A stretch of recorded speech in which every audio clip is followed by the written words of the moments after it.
ಆರೋಪಿ ವಿರುದ್ಧ ಜಾಮೀನು ರಹಿತ ಬಂಧನ ವಾರಂಟ್ ಜಾರಿಯಾದ ನಂತರ ನಿರೀಕ್ಷಣಾ ಜಾಮೀನು ಸಲ್ಲಿಕೆಗೆ ಅವಕಾಶವಿಲ್ಲ ಅಂತ ಹೈಕೋರ್ಟ್ ಸೋಮವಾರ ಆದೇಶಿಸಿದೆ. ಆರೋಪಿಯು ಒಮ್ಮೆ ಕೋರ್ಟ್ ಮುಂದೆ ಹಾಜರಾದರೆ ಬಳಿಕ ಆತ ಅಪರಾಧ ದಂಡ ಸಂಹಿತೆ ಸೆಕ್ಷನ್ 438 ಅನ್ವಯ ನಿರೀಕ್ಷಣಾ ಜಾಮೀನು ಸಲ್ಲಿಸಲು ಅವಕಾಶವಿಲ್ಲ ಅಂತ ಹೈಕೋರ್ಟ್ ಸ್ಪಷ್ಟಪಡಿಸಿದೆ. ಗೌರಿಬಿದನೂರಿನ ರಮೇಶ್ ಸಲ್ಲಿಸಿದ್ದ ನಿರೀಕ್ಷಣಾ ಜಾಮೀನು ಅರ್ಜಿಯನ್ನು ಪರಿಶೀಲಿಸಿದ ನ್ಯಾಯಮೂರ್ತಿ ಎಚ್.ಪಿ. ಸಂದೇಶ್ ಅವರಿದ್ದ ಪೀಠ ಈ ಆದೇಶ ನೀಡಿ ನಿರೀಕ್ಷಣಾ ಜಾಮೀನು ಅರ್ಜಿಯನ್ನು ವಜಾ ಮಾಡಿದೆ. ಎಸ್.ಆರ್. ನಾಗರಾಜ್ ಹಾಗೂ ಕೆ. ಸೋಮಶೇಖರ್ ಮತ್ತು ರಾಜ್ಯ ಸರ್ಕಾರ ನಡುವಿನ ಪ್ರಕರಣಗಳಲ್ಲಿ ಆರೋಪಿಗೆ ಜಾಮೀನನ್ನು ನಿರಾಕರಿಸಲಾಗಿದೆ. ಆರೋಪಿಯು ಒಮ್ಮೆ ವಿಚಾರಣಾ ಕೋರ್ಟ್ ಮುಂದೆ ಖುದ್ದಾಗಿ ಅಥವಾ ವಕೀಲರ ಮುಖಾಂತರ ಹಾಜರಾಗಿ ನಂತರದ ದಿನಗಳಲ್ಲಿ ವಿಚಾರಣೆಗೆ ಗೈರಾದ ಕಾರಣಕ್ಕೆ ವಾರಂಟ್ ಜಾರಿಯಾದರೆ ನಿರೀಕ್ಷಣಾ ಜಾಮೀನಿಗೆ ಅರ್ಜಿ ಸಲ್ಲಿಸಲು ಅವಕಾಶವಿಲ್ಲ ಅಂತ ಹೈಕೋರ್ಟ್ ಹಿಂದೆಯೇ ಆದೇಶಿಸಿದೆ.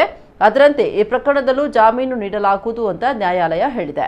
2020 ಜುಲೈ 28ರಂದು ಗೌರಿಬಿದನೂರಿನ ಉಪ ಅರಣ್ಯ ವಲಯಾಧಿಕಾರಿಯು ರಮೇಶ್ ಮನೆಯಲ್ಲಿದ್ದ 3 ಉಡುಗಳು ಹಾಗೂ 3 ಗೌಜಲ ಹಕ್ಕಿಗಳನ್ನು ವಶಪಡಿಸಿಕೊಂಡಿದ್ರು.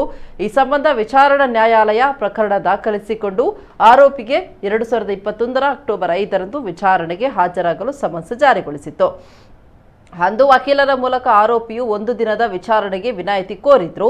ಬಳಿಕ ವಿಚಾರಣೆಗೆ ಹಾಜರಾಗದ ಹಿನ್ನೆಲೆಯಲ್ಲಿ ರಮೇಶ್ ವಿರುದ್ಧ 2021 ಅಕ್ಟೋಬರ್ 6ರಂದು NW ಜಾರಿಗೊಳಿಸಲಾಗಿತ್ತು. ಆರೋಪಿ ಸಲ್ಲಿಸಿದ್ದ ನಿರೀಕ್ಷಣಾ ಜಾಮೀನು ಅರ್ಜಿಯನ್ನು ಸೆಷನ್ಸ್ ಕೋರ್ಟ್ ವಜಾಗೊಳಿಸಿತ್ತು.